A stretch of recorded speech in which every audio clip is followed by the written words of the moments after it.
it's hard, right? And you got to work and you got to sacrifice and you got to do things to get to that point. But when you get there, how much more rewarding is it?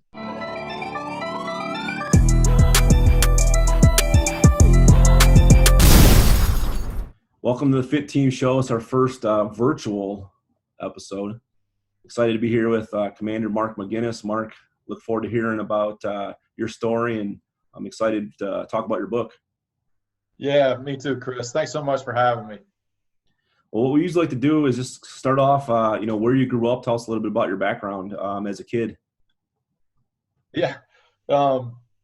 Real small town in North Carolina, right outside of Charlotte, called Monroe. If you blink when you're driving through, you would have missed it. But family of 5, 3 older sisters, a younger brother, and just had a really unique and wonderful Southern childhood experience. What's some of the hobbies that you had growing up? I was an athlete. So I played football, basketball, baseball, and then swam competitively in the summer. So outside of that, I didn't have much time for hobbies. Played a little golf when I had some downtime, but most of the time I was in some sort of formalized sports competition. So was it high school? Was it before high school? When did you decide you wanted to be a Navy SEAL? It was actually after high school. So when I was growing up, schools were starting to recruit me to play football and basketball. And one of the few schools that was one of the bigger schools, Division I, that would let me play both sports was the Naval Academy. And then the clincher, the summer before my senior year of high school, the movie Top Gun came out. And so I was hooked. I was like, I can go play football and basketball, and then I can fly fighter jets after that. Yeah, I'm in, right? And so I get to the Naval Academy, and I realized pretty fast that academically I'm way over my head, and 2 sports is going to be tough. So I played right away with football and wouldn't have played with basketball. So I stuck with just football. And then my junior and senior year, the officer that was in charge of my company was the SEAL representative for the academy, Matt Hickey. And I had just an unbelievable amount of respect and admiration for him. I wanted to be like him. He represented everything that I thought was good and things that I should stand for. And he kept coming at me saying, hey, I know you want to fly, but you ought to think about special warfare because I think you might be pretty good. And I kept saying no. And then your senior year, right before second semester begins, you have service selection night. And that's where they call you down in order from number 1 in the class to the anchor person in the class. And you walk in this room that looks like Star Wars with all these admirals and generals everywhere. And they say, Midshipman McGinnis, what do you choose? And I planned on being a pilot, right? So naval aviation. But right before they called my name, my door, it looked like it had been breached, like a breaching charge went off. My door gets kicked in, and it's Matt Hickey standing there, and he says to me, hey, what are you going to do? And I said, well, sir, I'm going to choose naval aviation. And he said, good. And it kind of took me aback because he'd always been, no, don't do that. Go SEALs. And he said, no, good. He says, I think that's the right choice for you. He says, because the more I've been thinking about it, the more I think that if you go SEALs, you don't have what it takes and you'll quit. And right there, he had me, right? He just threw the gauntlet down and challenged me. And I said, oh, really? Okay, watch this. So the rest is history. Yeah. Wow.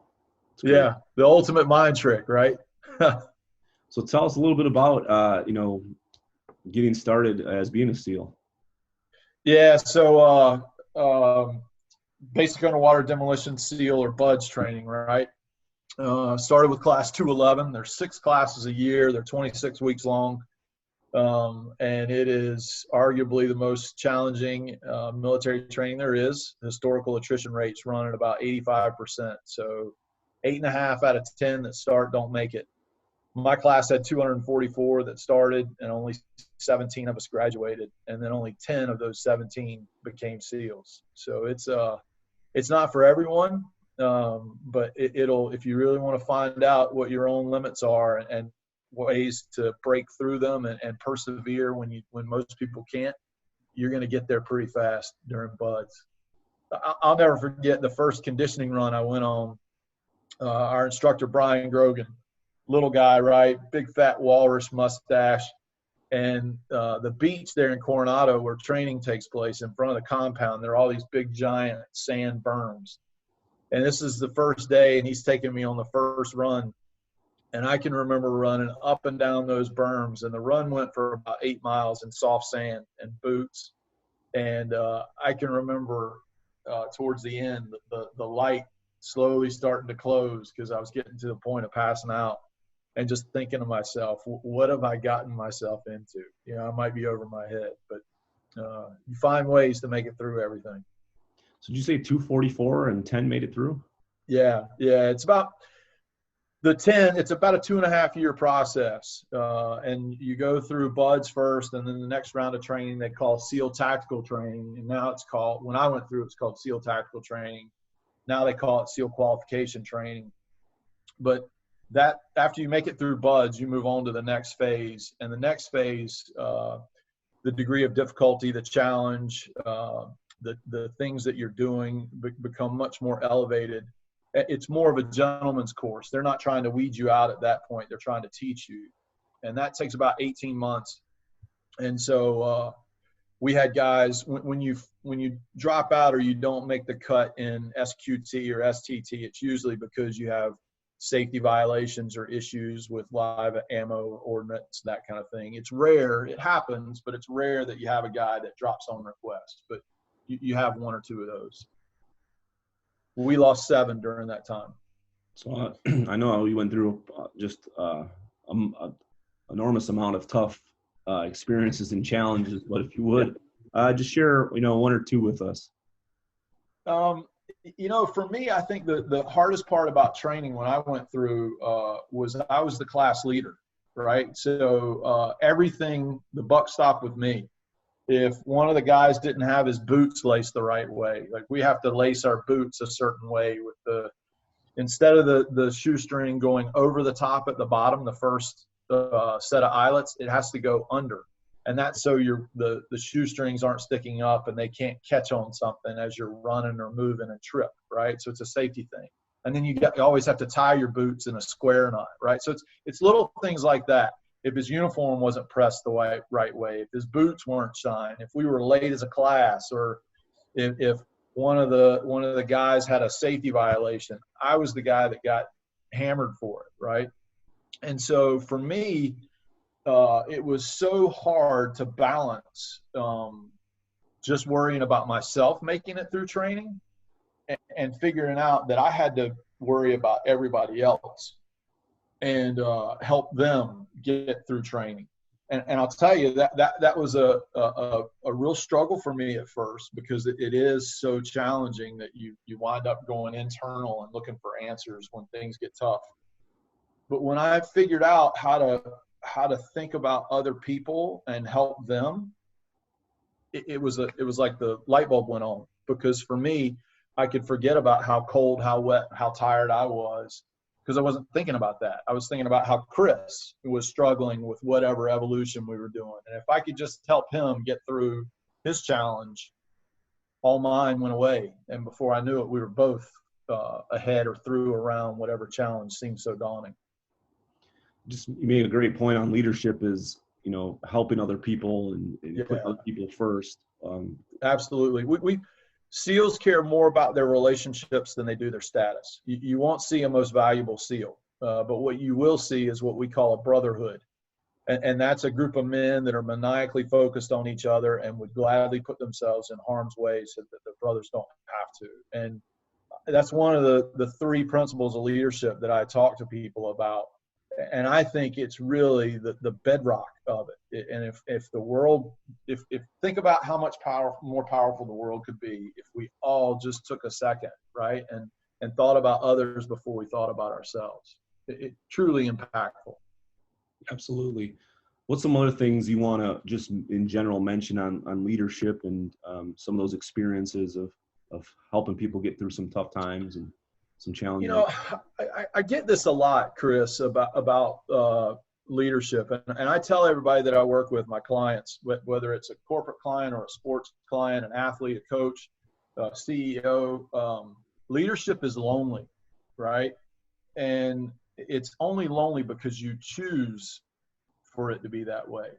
The best leaders that I've ever seen are the ones that understand humility, right? And they understand that they don't have to have all the right answers, right? I know everybody looks to the leader for the right answers, but the best leaders, the most effective, the strongest leaders are the ones that are humble enough to know and understand, I don't have all the answers. But if I surround myself with good people that I trust in and that know what they're doing, they're technically and tactically proficient at their jobs, I give them a voice and I ask their input, I'm going to get all the answers that I need. And so those leaders that embrace that, realize they don't have to have all those answers, that they have a team around them that can help them and support them, those are the most effective ones. So I would say that that's key to leadership, especially in challenging environments, right? Like, I know for me on a mission, if something went wrong and I had to make a decision, sometimes in the fight, in the heat of the moment, you might not make the right decision. But if I've got a group of guys around me that are all like-minded, that are dedicated to what we're trying to do, and I've empowered them, they'll make corrections on the fly for a bad call that I made and get us out of a situation. But it's all because I've given up, I've surrendered control, right? And I've been humble enough to know that I'm not going to do it right every time, but those around me will help. Absolutely. Getting the right people around you is absolutely critical. Talk about some of the goals that you accomplished that you want to share with everyone.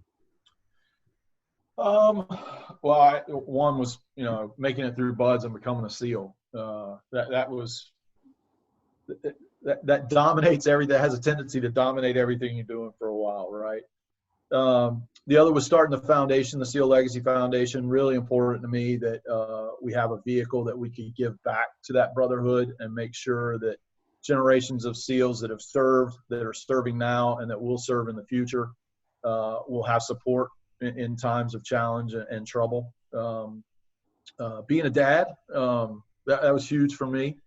Raising two young children that are upright morally and good contributing citizens, important to me, very important. And then I think I have this like burn to help others, and so that's part of the reason why I started the business that I started with consulting. It's the reason I started the foundation, and it's a lot of the reason why Boots and I wrote the book, and it was to give people some tools to live better lives.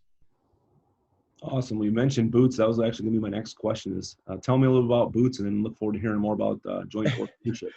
Yeah, so Brigadier General Select, which means he's going to pin on his first star here in May. Jim Demarest, Air Force Academy graduate, which he chose an inferior school, but that's okay. Then he went to Cornell Law School, big brain, F-15 pilot in the Air Force. And I've known Boots for over a decade now, and unbelievably humble, uber intelligent guy. And he represents the air component in a task force, right? And I represent the ground component, if you will. And Boots and I have worked together with sports teams, the New York Giants. He was with them through their Super Bowl run when they beat the Patriots, the Panthers, a number of other sports teams, and some corporate work. And what the premise behind the book was, hey, the military takes these high-performing individual teams, a ground team, an air team, and they put them together to fight wars, right? But we don't train specifically with the units that we're going forward to fight with. We might train with other units. So we show up on the battlefield with different units that have never seen each other, that don't know each other, and we're expected to perform at a high elite level. It'd be like a football team of 22 players that have never practiced, never met each other, they go play one game, they show up at the stadium, and it's the Super Bowl, right? So how do you do that?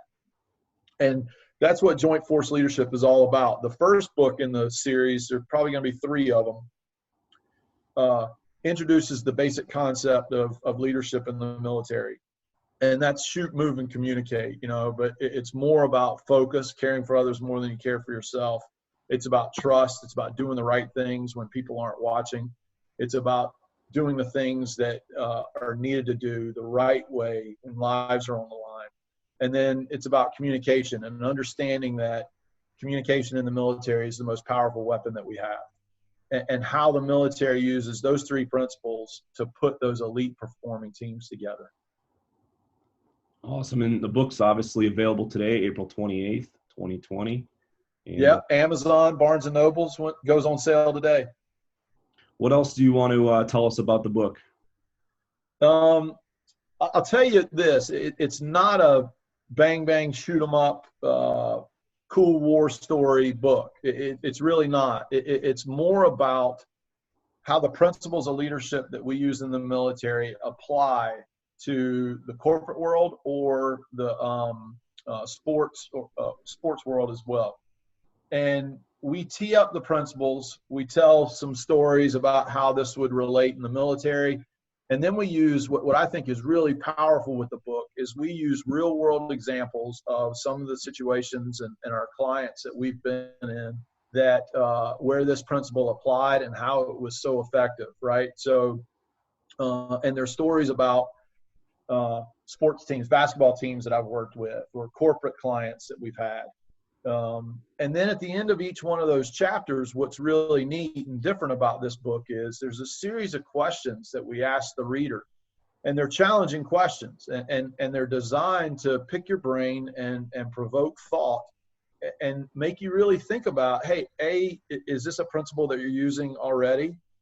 If you're not, B, then how can you use it, and ways that you could incorporate it into your daily world. So you can read this book. We designed it to be a short read, but it hits hard and it hits fast, and it gives you lots of tools and makes you think and helps you. When you put the book down, you can walk away right away and instill those 3 principles in your life or your business, and you're going to be much better off for it. Awesome. Look forward to reading it. Just a couple more questions. Yeah. Someone's looking to be a Navy SEAL that, they have no idea, how to get started. What advice do you have for them? I would go to our website, NavySeals.com, and start looking around. There's no shortage of message boards out there, social media stuff. We have a recruiting directorate now, the SEALs do, because we're trying to grow the number of SEALs. And so on that website, it'll introduce you to what we call dive motivators, and those are our guys that help people understand what it takes and the qualification process. You see this all over. There are former SEALs in a community or a city that run boot camps, or mentor young guys that think they want to go to BUD/S and try out. But the biggest thing you got to do is you've got to make a decision about what you're willing to give up and just how much you're willing to sacrifice. Because I'll tell you, 8.5 out of 10 don't make it, right? So odds are that you're not going to.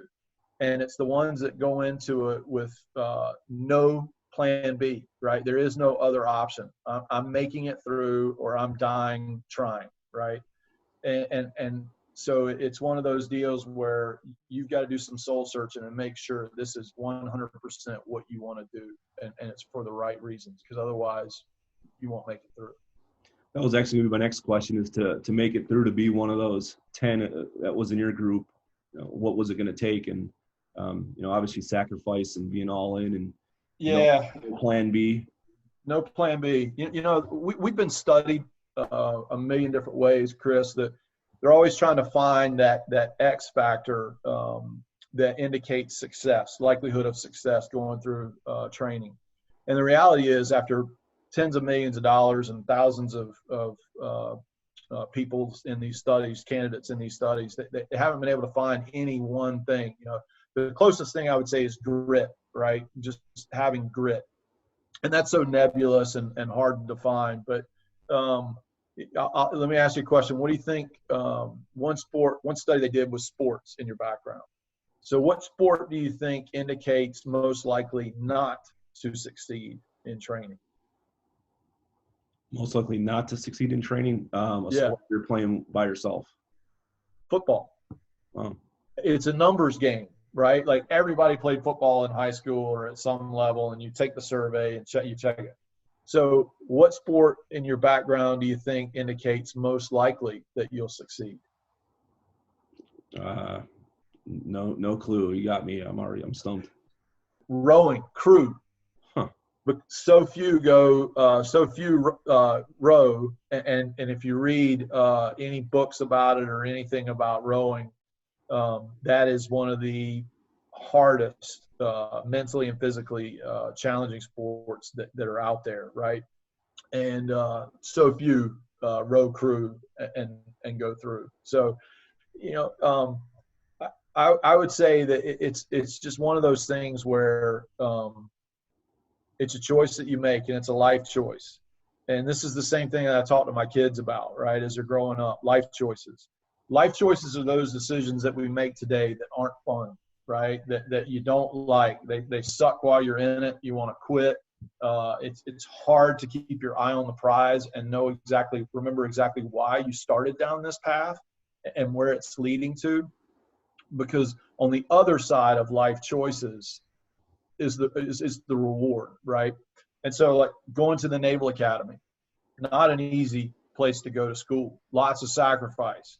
But I knew if I went there and I sacrificed and I hung in there and I graduated, how much better my life could be on the other side. They say the Naval Academy is a great place to be from, but not a great place to be, right?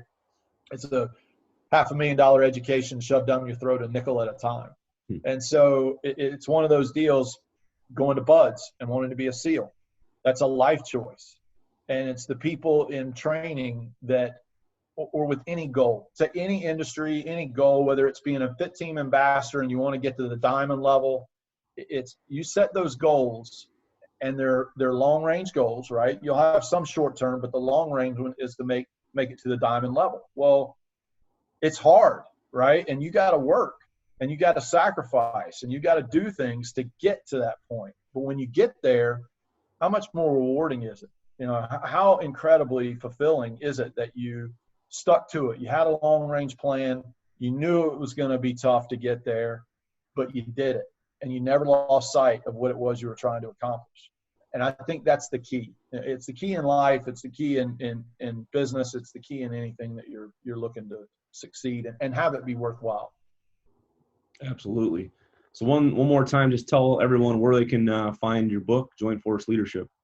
Yeah, Joint Force Leadership. It's on Amazon and it's on Barnes and Noble right now. So please pick up a copy, or if you don't want to buy the book, one of the other things you can do is help us drive awareness, and that is to put the message out. Social media, just say, hey, I heard about this cool book to all your contacts.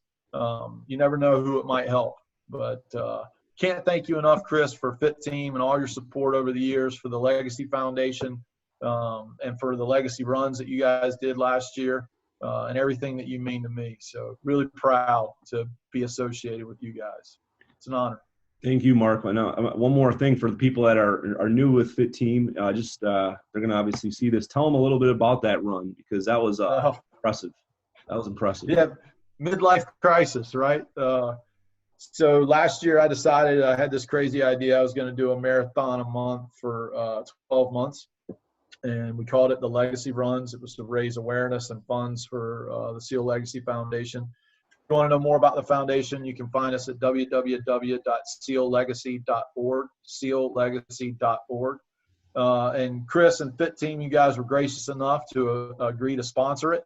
So I went around the country and I ran a marathon every month. And this is about being dumb tough, if you will. Stupid decision, but you had to tough it out. And my son so eloquently pointed out, he said, hey, Dad, FITTEAM asked you to start and finish at their marathon in West Palm Beach, right? And I said, yeah, why? And he goes, well, that's the December to December, right? And I said, yeah. He says, how many marathons are you supposed to run? And I said, 12. And he just looked at me. And I still didn't understand what he was getting at. And he goes, Dad, that's actually 13 marathons, because December to December. And I'll tell you, the first one and the last one, Chris, you all's marathon there in West Palm were the two hardest of all of them because of the heat and the humidity. That last one was particularly painful. It looked like it. It looked like it seeing you out there, and it was amazing. It's an amazing cause, and appreciate everything that you've done for FITTEAM, and look forward to reading your book and talk to you real soon. Appreciate you, Chris. Thanks so much.